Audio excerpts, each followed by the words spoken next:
Margaret Hale always waited until everyone else had finished eating. It was not a rule Samuel Carter had given her. It was not something the children asked for. It was simply the place she had learned to stand by the stove, plate balanced in one hand, eyes lowered, careful not to take up more room than necessary. Morning light slipped through the kitchen window, catching the dust in the air. Clara sat at the table, legs swinging slightly beneath the bench, watching without meaning to. Eli chewed slowly, crumbs clinging to his fingers, his gaze drifting back to Margaret again and again, as if checking that she was still there. "You can sit," Clara said at last.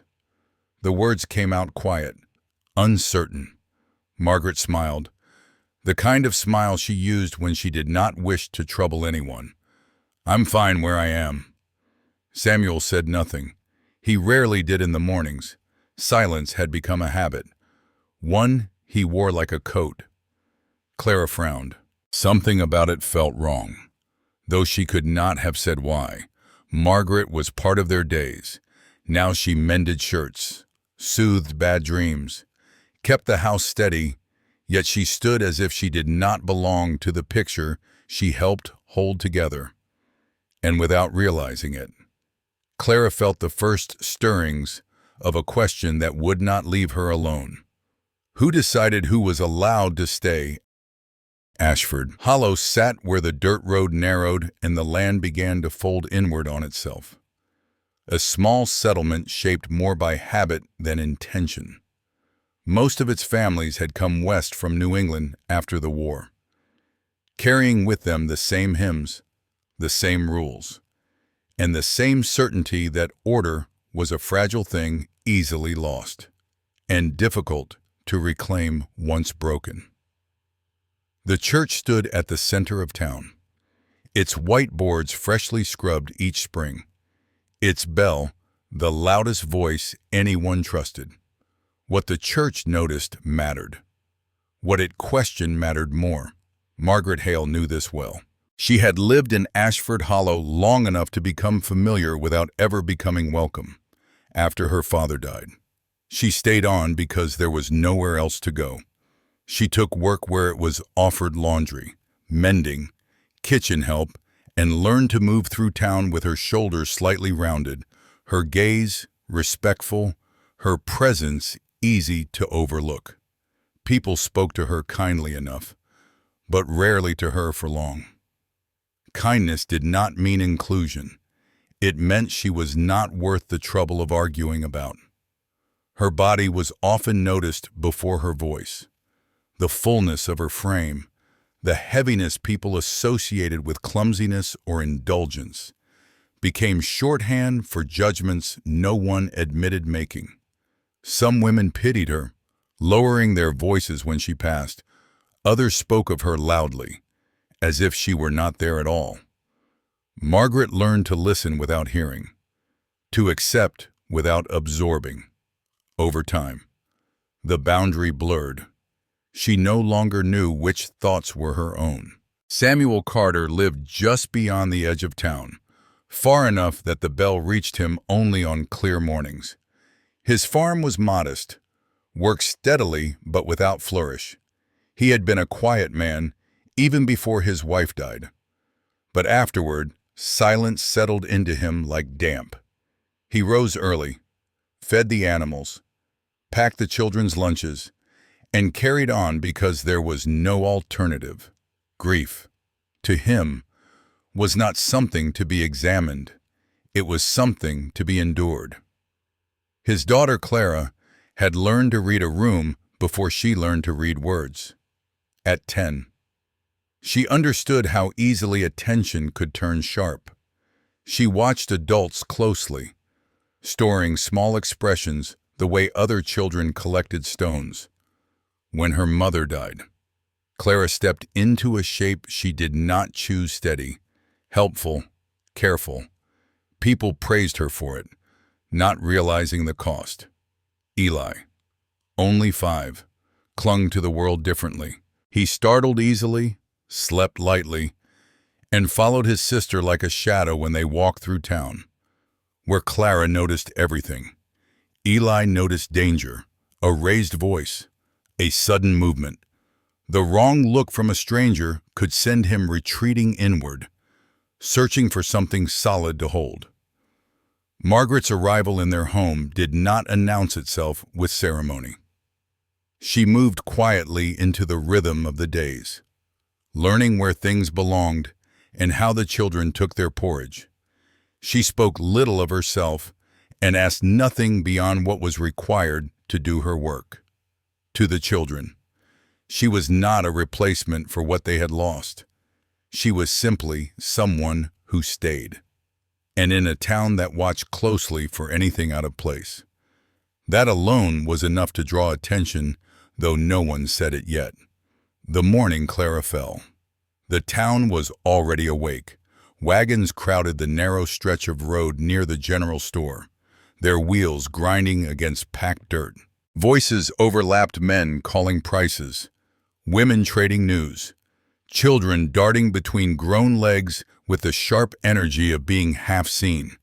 Samuel kept one hand on Eli's shoulder as they walked, his other wrapped around the basket he had brought to trade. Clara walked a few steps ahead, careful but distracted, her attention pulled in too many directions at once. It happened quickly. One misjudged step near the hitching post. A startled horse shifting its weight. Clara's foot slid, her body pitching forward before she could catch herself. She hit the ground hard enough to knock the breath from her lungs.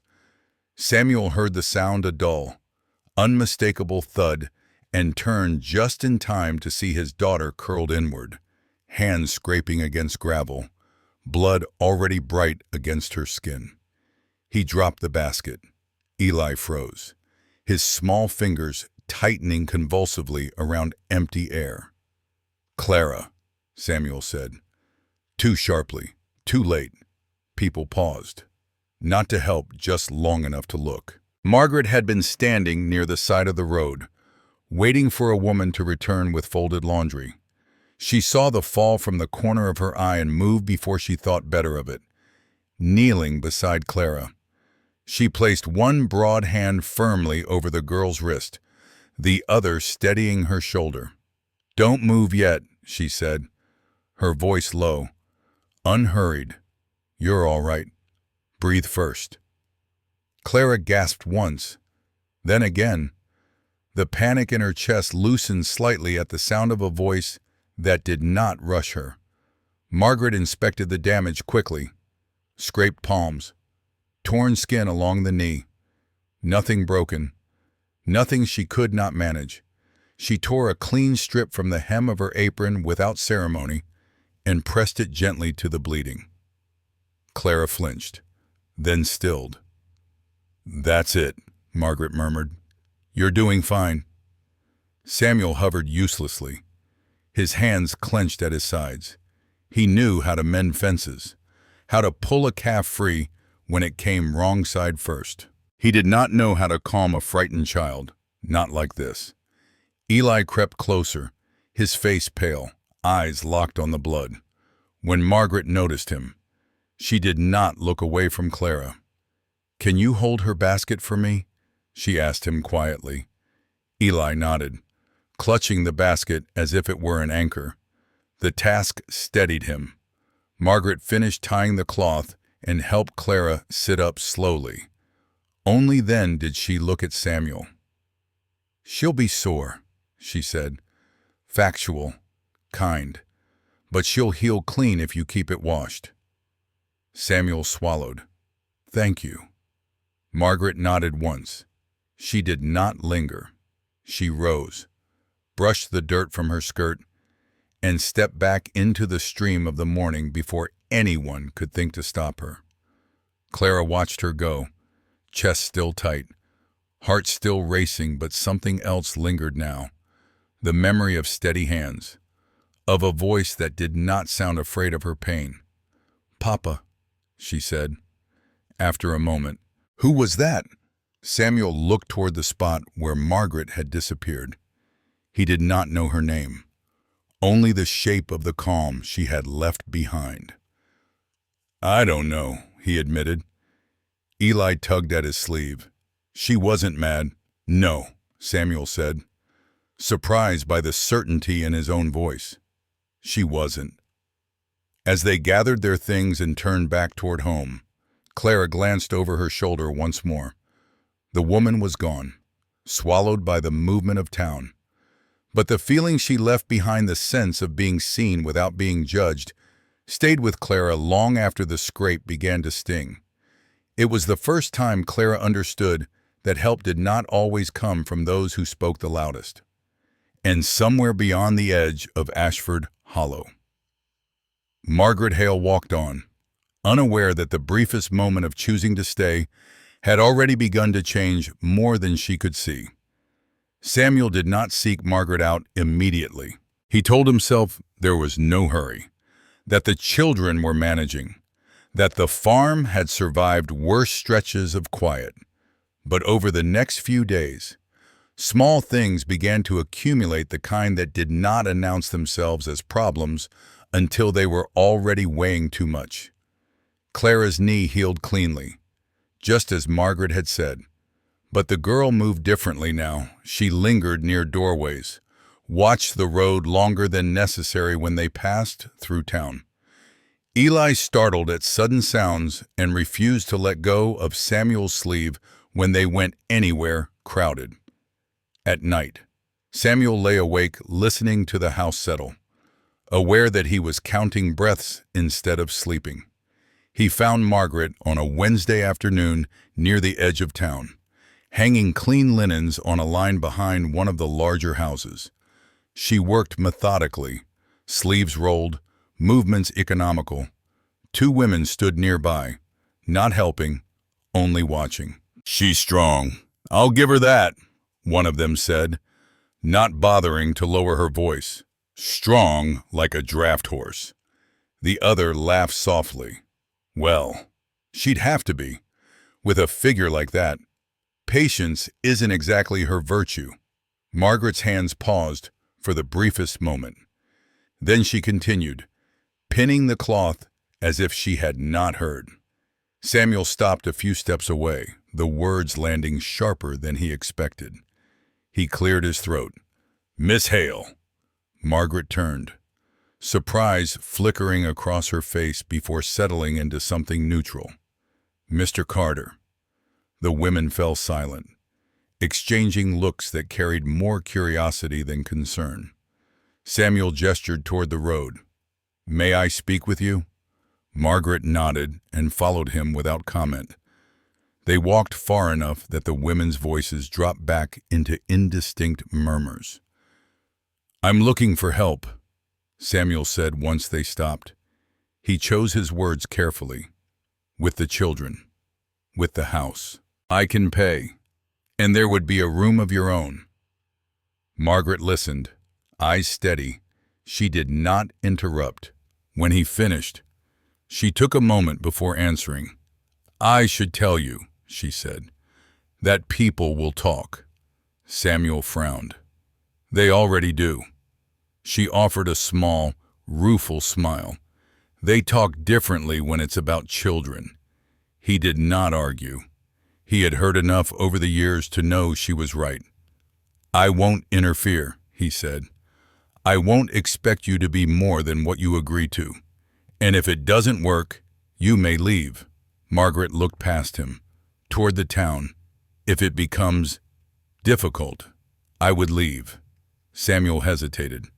"I would rather you didn't have to."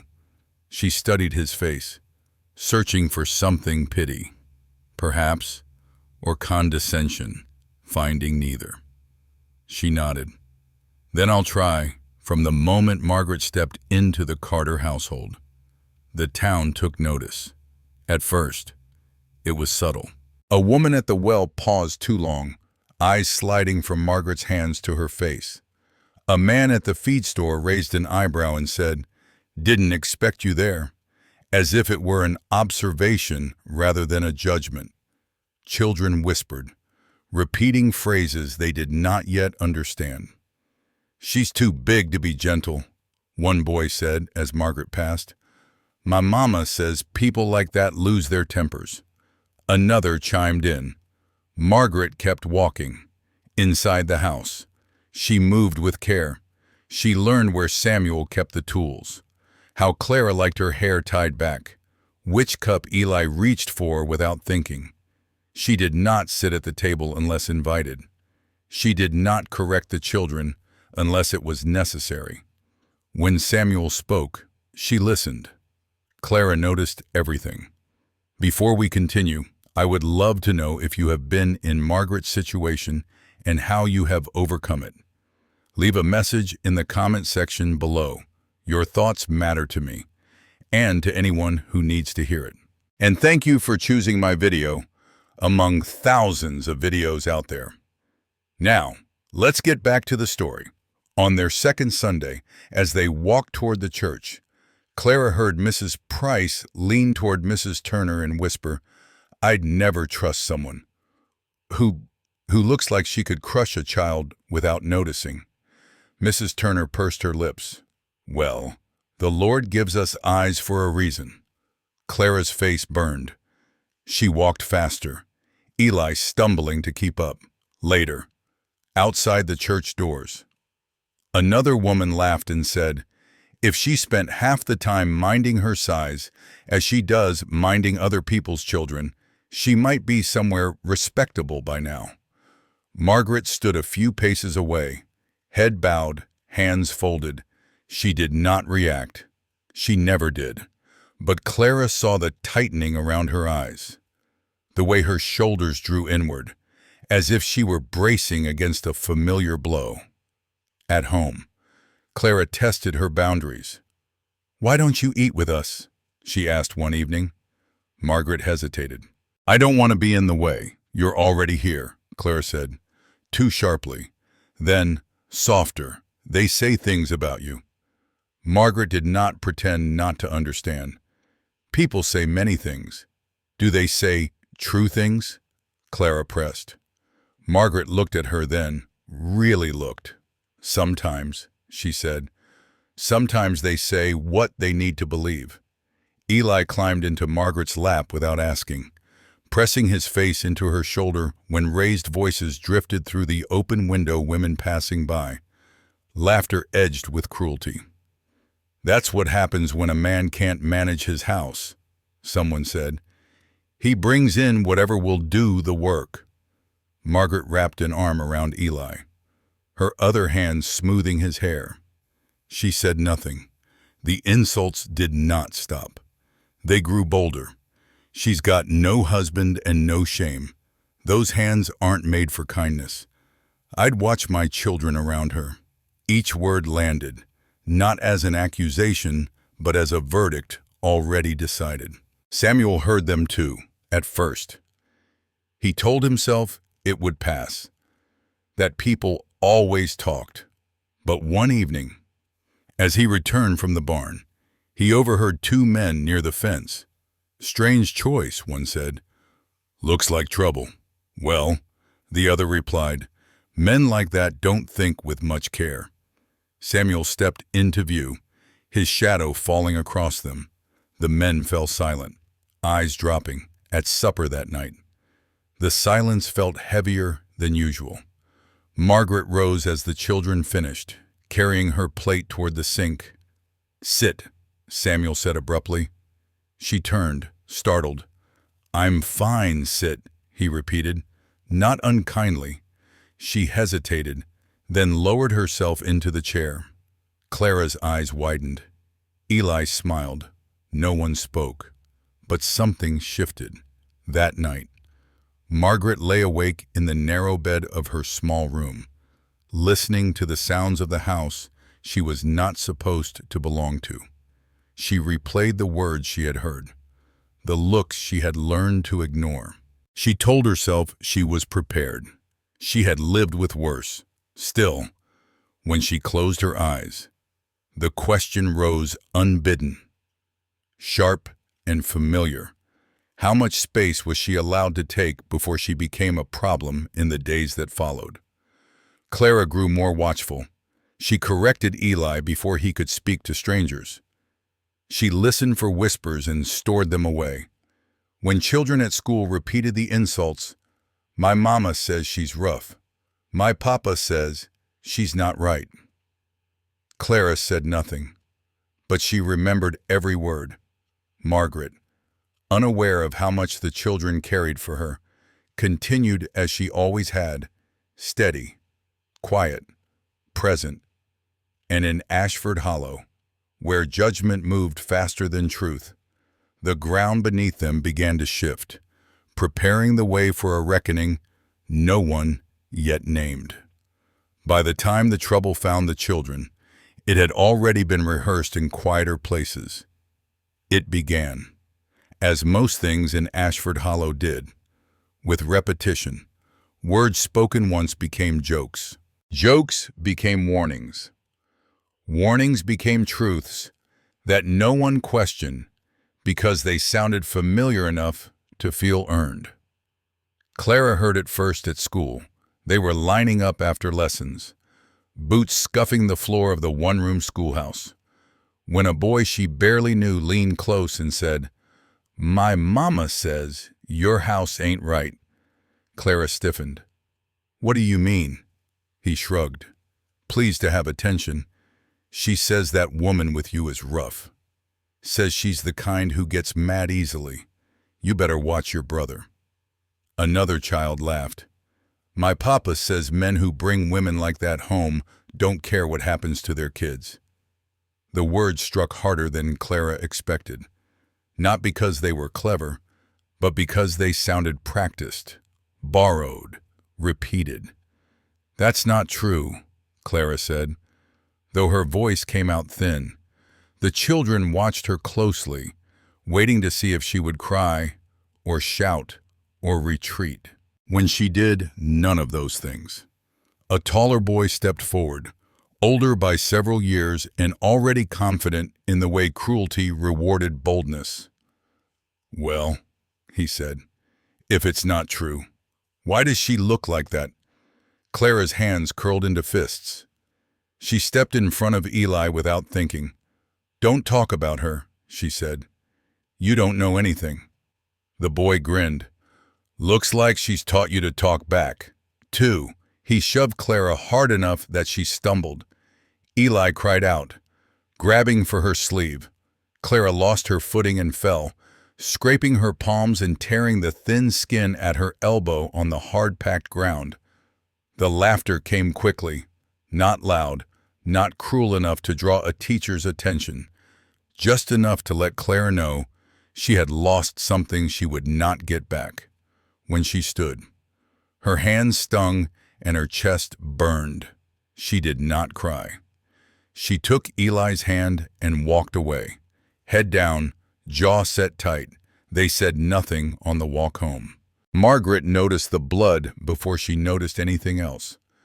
They were nearly at the gate when she saw the way Clara held her arms stiffly, the way Eli stayed pressed against her side.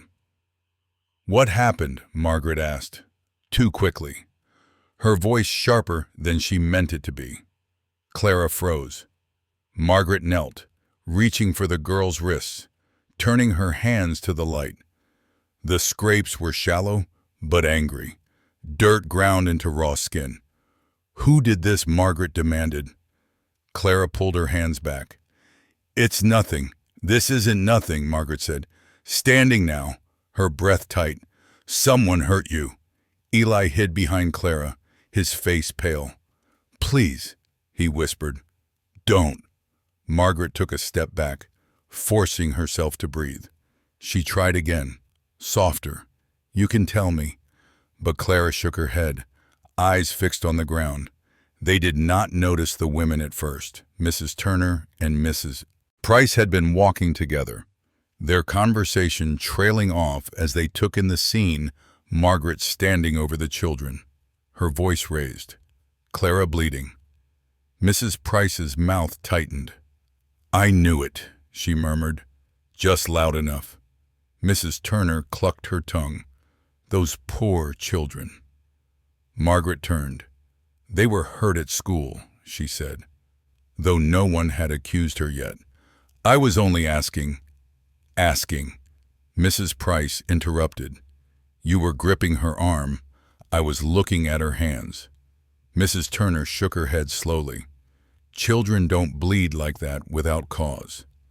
Margaret felt the familiar heat rise in her chest, the old instinct to explain herself away. "They fell," she said. "Someone pushed her." Mrs. Price raised an eyebrow. "So you say." Another woman paused nearby, drawn by the tension. "What's going on?" Mrs. Turner lowered her voice, the way people did when they meant to be overheard. "I don't know, but I've always said she seemed coarse." Margaret felt the words land like stones. She looked at Clara, who stared straight ahead, face blank, lips pressed together. Eli began to cry quietly. Margaret stepped back, hands raised, as if that alone might undo the picture forming in front of them. "I would never hurt them." Mrs. Price sighed. "No one ever thinks they would." The women walked on, their voices carrying behind them.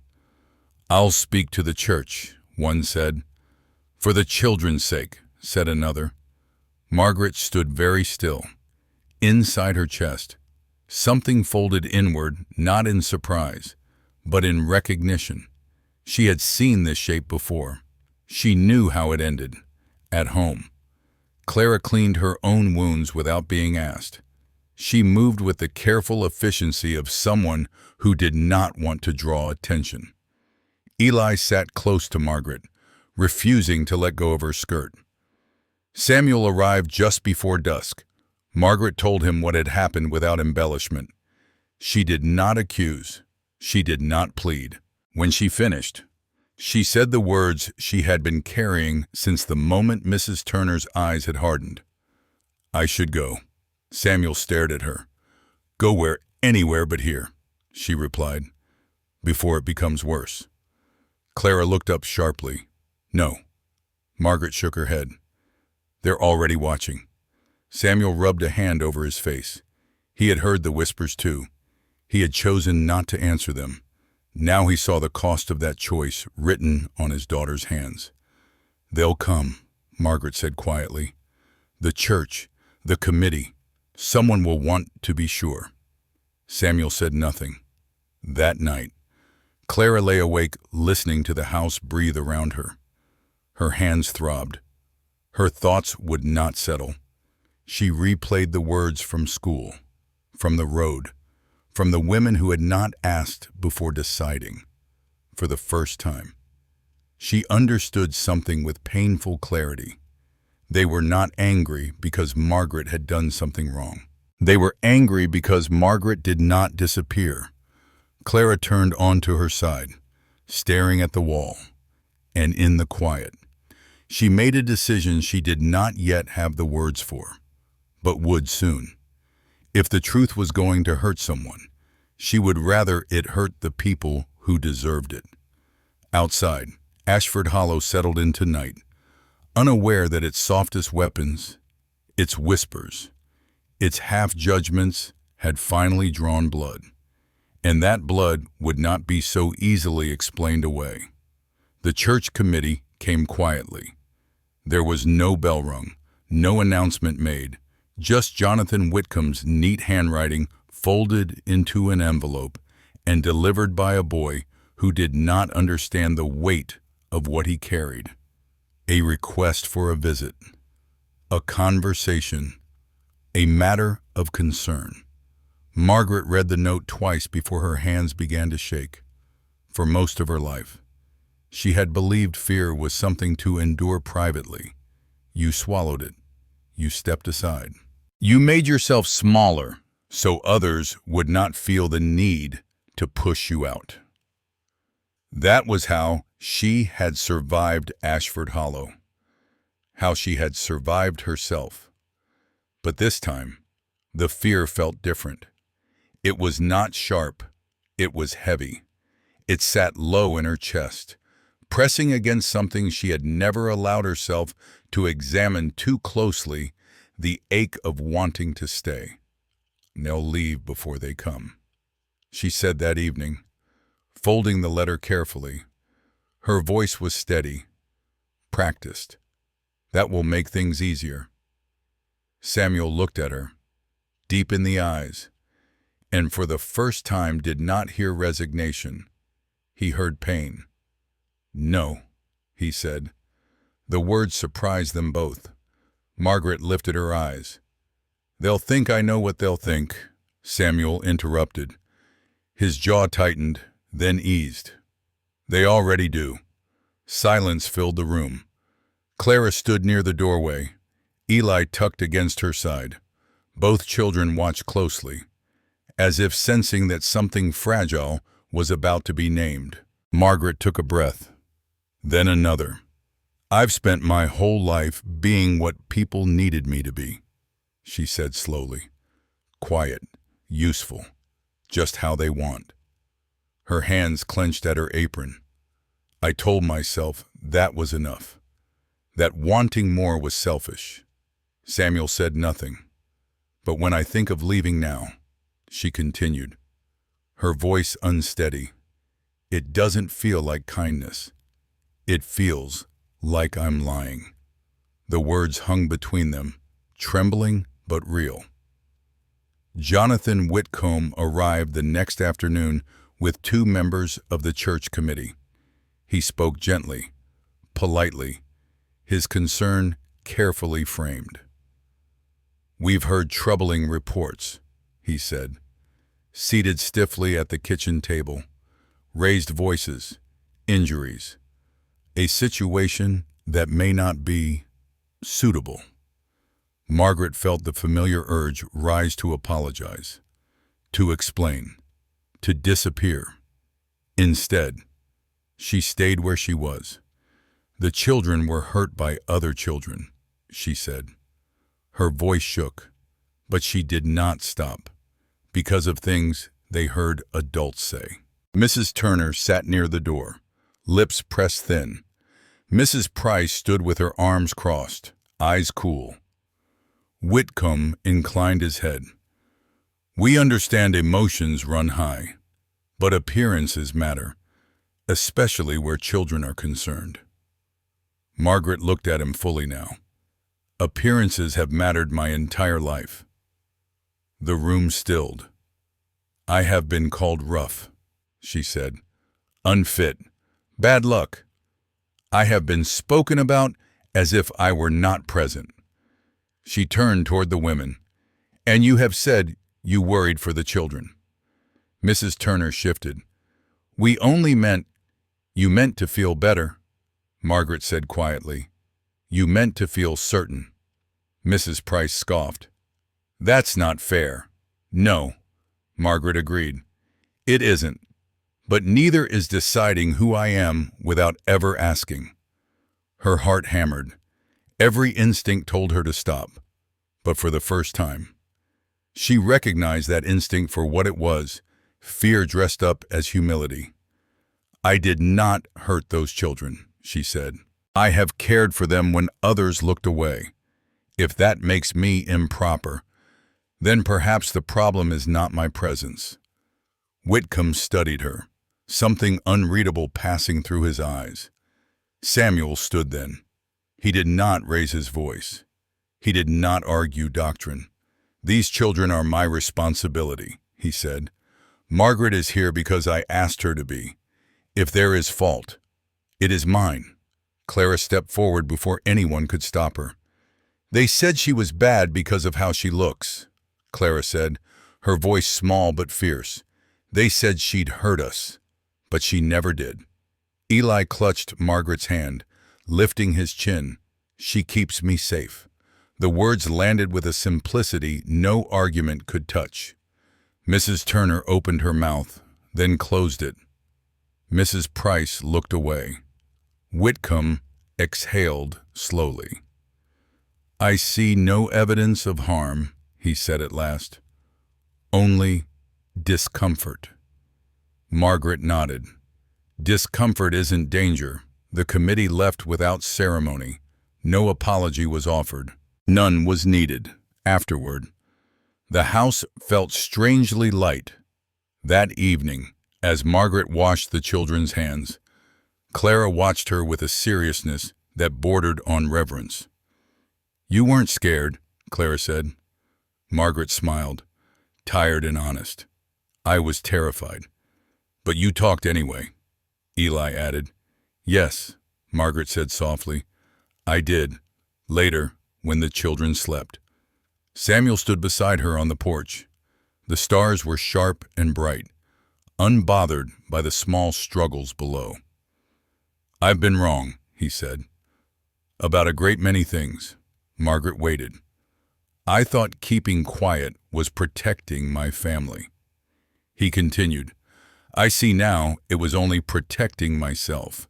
She looked at him then, really looked, not as a man who offered shelter, but as one who was learning how to stand. "I don't need you to save me," she said. "I need you to stay." He nodded. "I can do that." The next Sunday, whispers followed them into church. But something had changed. Clara walked with her head high. Eli held Margaret's hand without hesitation. Samuel did not flinch when eyes turned toward them. Margaret felt the stairs. Yes, but she also felt her feet on the floor, her breath steady in her chest. For the first time, she understood the difference between being tolerated and being present. And she chose presence. Not because the town approved, but because she finally did. The market was busier than usual that morning. Margaret had almost stayed home. Habit urged her to avoid unnecessary encounters, to wait for things to settle. But something in her refused to retreat this time. She needed flour, eggs, and thread, and she needed to walk through town without pretending she did not exist.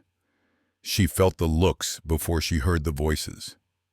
Mrs. Turner stood near the vegetable stall, inspecting cabbages she had no intention of buying.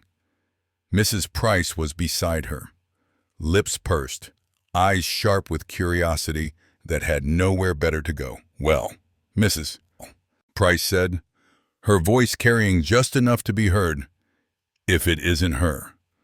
Margaret stopped, not abruptly or defensively. She turned, slow and deliberate, and faced them.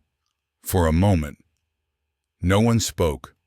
The women seemed unsettled not by anger, but by the simple fact that Margaret had not passed quietly, head down, as expected.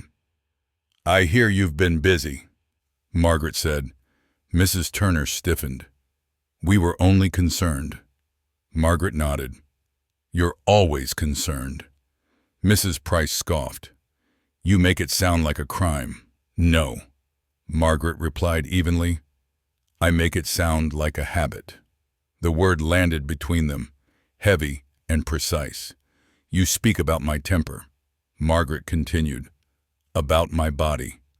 About what you imagine I might do." Her voice did not rise. "But none of that has anything to do with me." Mrs. Turner bristled. "That's not true." "It is," Margaret said. "You talk because it gives you something to hold instead of what you don't want to look at." The women stared at her now, startled into silence. "You," Margaret said, turning her gaze to Mrs. Turner, "are afraid your daughter will grow into a woman you cannot protect from disappointment. And you," she said to Mrs. Price, "are lonely in a house where no one listens to you anymore." Mrs. Price's face flushed. "You don't know anything about my life." Margaret nodded once. "I know this. Talking about my pain does not heal yours." A small crowd had gathered, not close enough to interfere, but close enough to hear. "You can keep saying I am the problem," Margaret went on.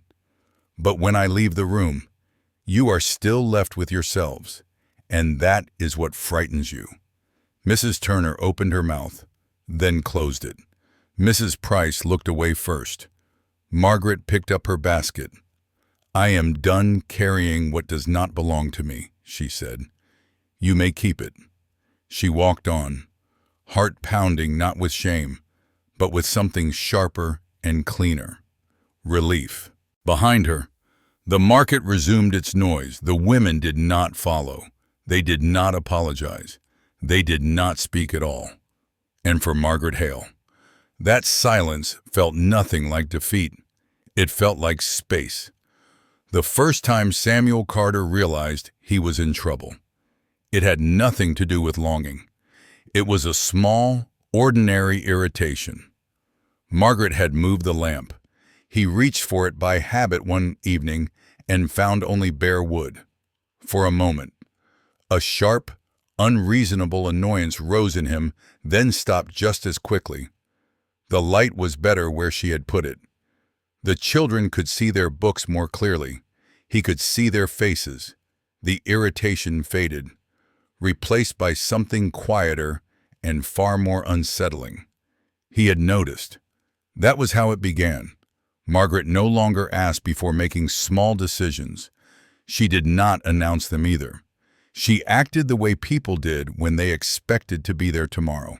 When she spoke, it was not tentative. When she disagreed, she did not soften her words to make them easier to swallow.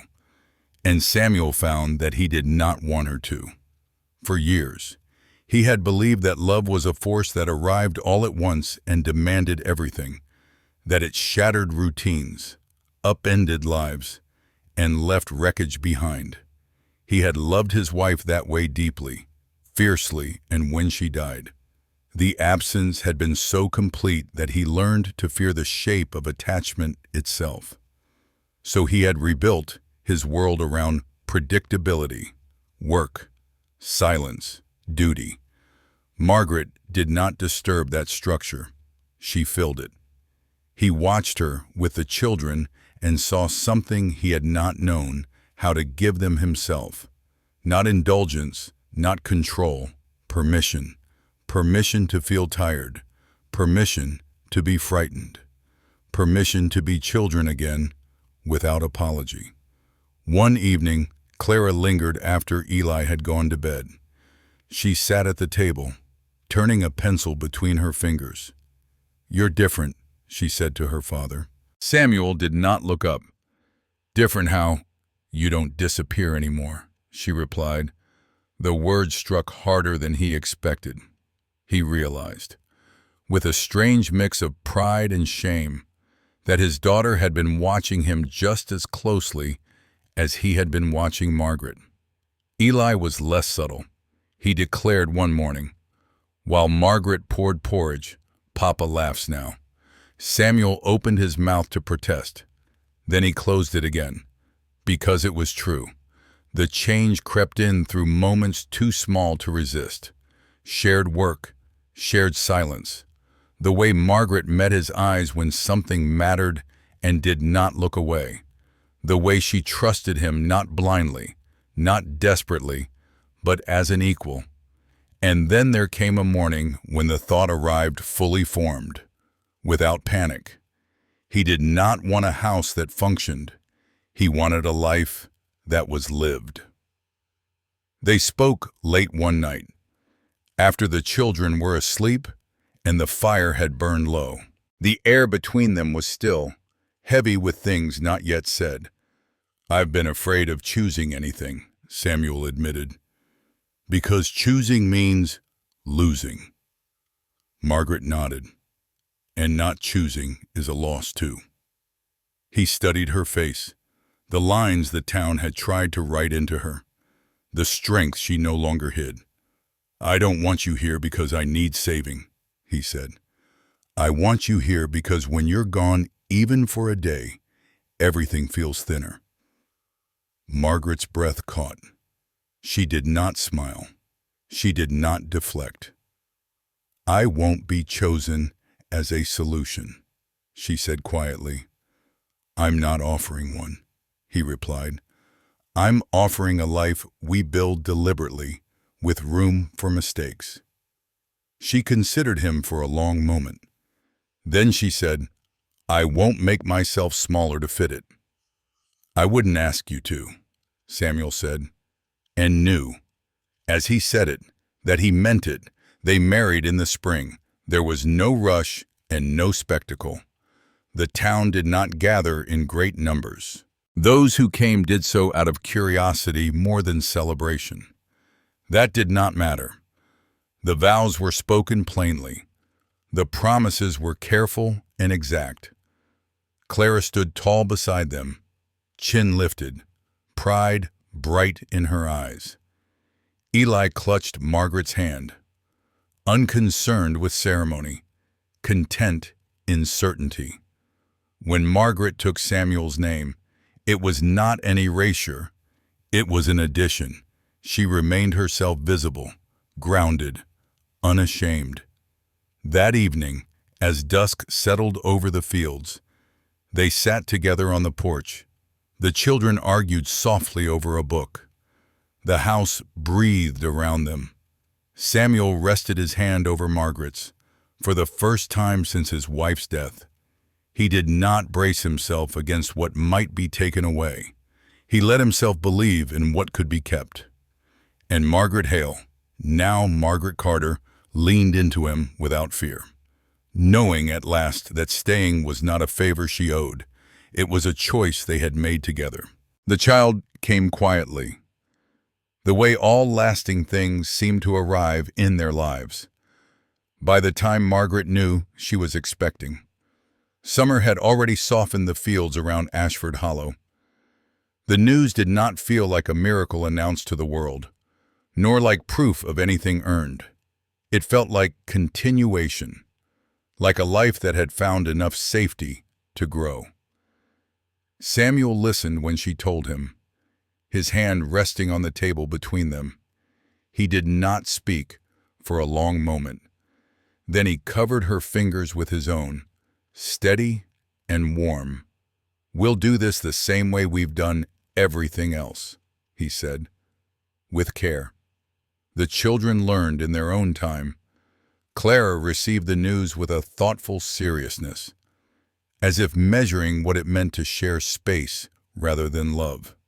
Eli, younger and simpler in his certainty, placed his ear against Margaret's stomach and announced that the baby would be loud.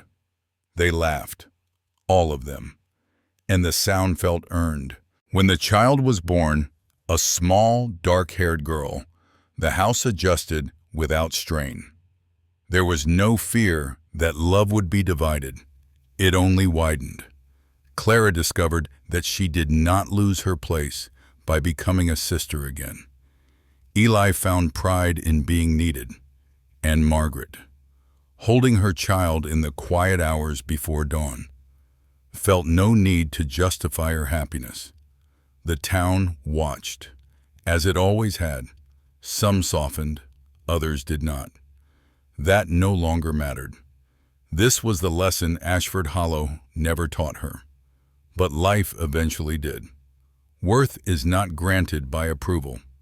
Belonging is not a favor earned through endurance, and love is not a reward for fitting the shape others demand. Margaret had lived long enough believing she must disappear to keep peace. She learned instead that peace built on silence was never peace at all. What healed them was not perfection, nor forgiveness from those who judged. It was presence. It was choosing to stay, to speak, to be seen without apology. Their family did not prove anything to the world. It only lived. And that, in the end, was enough.